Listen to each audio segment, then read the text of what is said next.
এই বেটা সব জায়গা দলিল খুঁজছো না,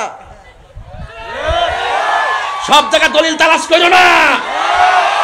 তোমরা যারা বলো জুমার দুই ঈদ ছাড়া আর কোন ঈদ নাই, দুই ঈদ ছাড়া ঈদ নাই, ঈদুল ফিতর, ঈদুল আজহা, এরপর আর কোন ঈদ নাই। শুনো হাদিস শরীফ খুললা দেখো, জুম্মার দিনকে ঈদ বলা হয়েছে। জুম্মার দিনকে কি বলা হয়েছে? ঈদ বলা হয়েছে। যেই দিন হাজী সাহেবরা আরাফার ময়দানে একত্রিত হয়, মদিনা কেউ কে চিনি হজে একত্রিত হয়েছেন নি আপনারা? আরাফার ময়দানে যেই দিন একত্রিত হয়, ওই আরাফার দিনকে ঈদ বলা হয়, ঈদের দিন বলা হয়। কথা বলেন ঠিক কিনা? তো অনেকে বলে দুই ঈদ ছাড়া ঈদ না, তাহলে ওইগুলো কি? ওইগুলো কি? আপনারা অর্ধেক বলেন, অর্ধেক গোপন রাখেন। এই সমস্ত বিষয়াদি নিয়েই আজকে আমাদের মধ্যে বিশাল বড় ভাগ হয়ে গেছে। ভাগ হয়ে কি করে? আমি তাদেরকে সারা জোট করি, তারা আমাদেরকে সারা জোট করে। তারা মনে করে আমরা কোনোভাবে যাইলে গা এরারে বাপ ডাহামু, আর আমরা মনে করি আমরা কোনো গেলে গা হেরারে বাপ ডাহামু। লাস্টে যায় দিয়ে হেরাও নাই আমরাও নাই। এই ঠেলাঠেলি করতে করতে এই মোল্লার অবস্থা ভয়াবহ হয়ে গেছে। কথা কোন ঠিক না বেটি? আমি পরিষ্কার ভাষায় বললাম, ওয়াজের শুরুতেই বললাম, আমরা ভাগ চাই না, আমরা মঙ্গলের গাঁও বসতে চাই, আমরা এই কান্দারপাড়া বসতে চাই, নারায়ণগঞ্জে বসতে চাই, মুন্সিগঞ্জে বসতে চাই। বসে তুমি আমাকে বুঝে নাও, আর না হয় তোমাকে বুঝে আমি আনবো। আপনি আমাকে নেন, আমি আপনাকে আনবো। দুইজন যদি এক করে এক হতে পারি, ইনশাআল্লাহ আমাদের হাতে বিজয় নিশান উড়বে। আল্লাহর শেষ নাই। কথা বলেন না কেন? কথা যদি না বুঝেন তাহলে বাস্তব করতে পারবো না। আল্লাহর শুরু নাই, আল্লাহর নবীর শুরু, নবীর শুরু। তো নবীজিকে নূর মুবারক দিয়ে শুরু করেছেন কে? আল্লাহ। এই জন্য আল্লাহ নিজের ব্যাপারে বলছে লাম ইয়ালিদ, কথা বলেন, লাম ইয়ালিদ ওয়া লাম ইয়াকুল্লাহু। আল্লাহ কারো কাছ থেকে জন্মগ্রহণ করেনি, আল্লাহ কাউকে জন্ম দেয়নি, আল্লাহর সমকক্ষ কেউ নাই। ঠিক কিনা বলেন? আল্লাহ হলেন অমুখাপেক্ষী।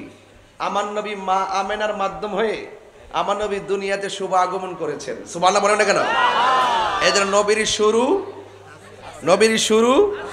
এই জন্য যারা বলবে নবীর মিলাদ নাই, সে মুশরিক। সে কি? একমাত্র সে আল্লাহর সঙ্গে শরীক করলো। যদি বলে নবীর মিলাদ নাই, ওই দিকে আল্লাহর মিলাদ নাই, তাইলে কি করলো? আল্লাহর সঙ্গে কি করলো? তাহলে এই জন্য আল্লাহর সঙ্গে শরীক করা যাবে না। এই জন্য আপনারা যারা এখানে বসছেন, আসছেন, আমার কথাগুলো মনোযোগ সহকারে শুনবেন। নারায়ণগঞ্জ, মুন্সিগঞ্জ, দাউদকান্দি থেকে শুরু করে যে এলাকাটা আছে, তাহিরি হুজুরকে নতুন করে চিনাইবার কিছু নাই। আমাকে কি নতুন করে তুলে ধরার কিছু আছে? অনেক মানুষ অনেক কথাই বলে, এমুকের দালাল, হেমুকের দালাল, কয় কি কয় না? তো সব দালালই তো দেখছে, আবার তাহিরি যে কি বলে সেটা আগে শোনো। অনেক কথাই বলে, কিন্তু মনে রাখবেন, আমরা কাহারও দালালি করি না, আমরা মদিনাওয়ালার প্রেমের দালালি করি। ঠিক কিনা বলেন? এটাই contentment, confidence still in my heart. আমার মাঝে ওই প্রেরণাটাই কাজ করে যে দুনিয়ার পদ পদবী তুচ্ছ, মোস্তফার মহব্বত মুন্সিগঞ্জ, নারায়ণগঞ্জের বাসীর কাছে শ্রেষ্ঠ। যদি এই কন্টেনমেন্টটা হৃদয়ে ধারণ করতে পারেন, ওই যে কবরের আযাব দিবেন, তাহলে কবরে যায় একটু শান্তি পাবেন। যদি নবীর সঙ্গে গাদ্দারি করেন, নবীর সঙ্গে যদি বেয়াদবি করেন, নবীর সঙ্গে যদি দুশমনি করেন, যতই কাহিনী করেন, যতই ভাব ধরেন, কবরে যাওয়ার পরে জুতার বাড়ি, কবরে যাওয়ার পরে জুতার বাড়ি। যারা কবরে চিন্তা করে, হাসরের হিসাবের চিন্তা করে, তারা কখনো ডলার খাইয়া কালার পাল্টায় না, তারা কখনো চেয়ার পাইয়া হক কথা বলা বন্ধ করে না। আমরা আগে যেমন ছিলাম, এখন আরো বারুদ বারুদ বারুদ। কথা বলেন ঠিক কিনা বলেন? হক কথা বলে প্রয়োজনে লড়ে যাব, মরে যাব। কথা বলেন ঠিক কিনা? এই জন্য মঙ্গলের গাঁও যারা রয়েছেন, আজকের এই মানুষগুলো দেখে অত্যন্ত সন্তুষ্ট এবং ভালো লাগছে। এই বৈরী আবহাওয়ার মাঝেও আপনারা এসেছেন। আমি বাড়ি থেকে বের হওয়ার সময় 2 ঘন্টা বৃষ্টি নিয়ে আমি এসেছি। এসে দেখলাম এখানে বৃষ্টি নাই। বলেন বৃষ্টি দেওয়ার মালিক কে? বন্ধ রাখার মালিক কে? হাত তুলে বলেন আমরা নবী চাই কি চাই না? একদম সোজা করে বলেন নবী চাই কি চাই না? নারে তাকবীর, নারে রিসালাত, নারে গাউসিয়া, আহলুস সুন্নাত ওয়াল জামাত। ভাইরা আমার, বলুন সকল ঈদের সেরা ঈদ। এর মধ্যে কোনো সন্দেহ নাই। যারা বলে দুইটা ঈদ ছাড়া আর কোনো ঈদ নাই, আমি বলবো তাদের দশা হইল ওই রকম যে আদম আলাইহিস সালামের সারা আর নিজের আব্বারে সারা আর ইব্রাহিম নবীর সারা কাউরে বাপ ডাউন যেত না। এদের দশা হইল এইরকম যে নিজের জন্মদাতা বাবারা ছাড়া, আদম আলাইহিস সালাম ছাড়া, ইব্রাহিম আলাইহিস সালাম ছাড়া আর কাউরে বাপ ডাউন যেত না। তা আমি বলছি, তা আপনারা যারা বলেন বাপ ডাকা যাবে না, তা আপনার শ্বশুরের কি ডাকেন? দুলাভাই ডাকেন? এই বেটা, সব জায়গা দলিল খুঁজছো না, সব জায়গা দলিল তালাশ করো না।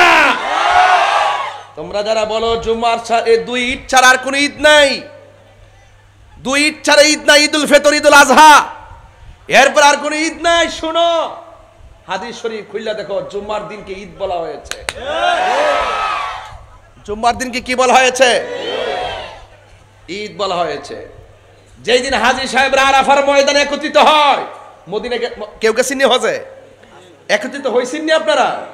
আরাফার ময়দানে যেই দিন একত্রিত হয়, ওই আরাফার দিনকে ঈদ বলা হয়, ঈদের দিন বলা হয়। কথা বলেন ঠিক কিনা? তো অনেকে বলে দুই ঈদ ছাড়া ঈদ না, তাহলে ওইগুলো কি? ওইগুলো কি? আপনারা অর্ধেক বলেন, অর্ধেক গোপন রাখেন। এই সমস্ত বিষয়াদি নিয়েই আজকে আমাদের মধ্যে বিশাল বড় ভাগ হয়ে গেছে। ভাগ হয়ে কি করে? আমি তাদেরকে সারা জোট করি, তারা আমাদেরকে সারা জোট করে। তারা মনে করে আমরা কোনোভাবে যাইলে গা এরারে বাপ ডাহামু, আর আমরা মনে করি আমরা কোনো গেলে গা হেরারে বাপ ডাহামু। লাস্টে যায় দিয়ে হেরাও নাই আমরাও নাই। এই ঠেলাঠেলি করতে করতে এই মোল্লার অবস্থা ভয়াবহ হয়ে গেছে। কথা কোন ঠিক না বেটি?